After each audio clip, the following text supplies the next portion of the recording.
What I was trying to insinuate was the threat of divorce if things did not go my way.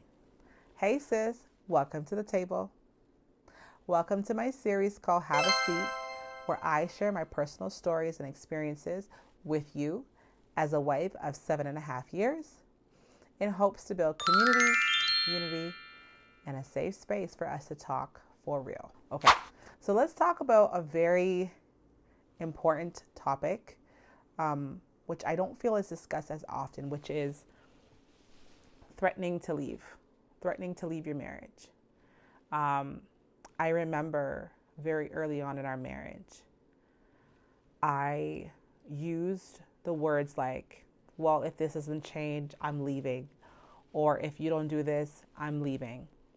Too often in our marriage.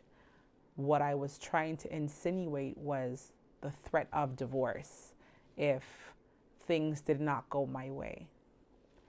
I learned very quickly that allowed room for the enemy to really accomplish his master plan, which is to see that come to fruition. My husband, it really hurt him, and I feel like it caused him to have resentment and mistrust in me as a wife, because I literally would always use it as a way out.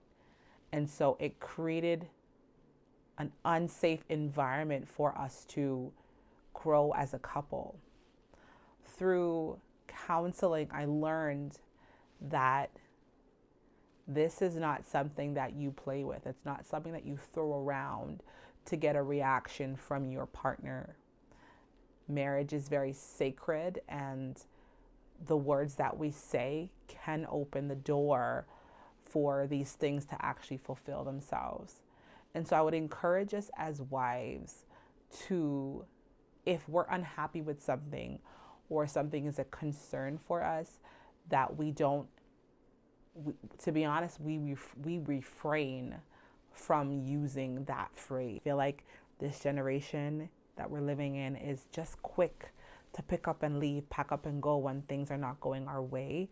But instead, find the time, find the space to talk, to come together, to work things out. If this resonates with you, I'd love for you to share this with a wife who you think would benefit from it. I would also encourage you to click the link in our bio. We do have a free conflict resolution guide that I've created based on my personal experience going through this in my marriage that will hopefully help you walk through how you can resolve conflict and work on fighting together to win. And what I'd also want you to do is have a seat. Stay seated, sis, because we have more coming. All right, until the next one, take care. Bye.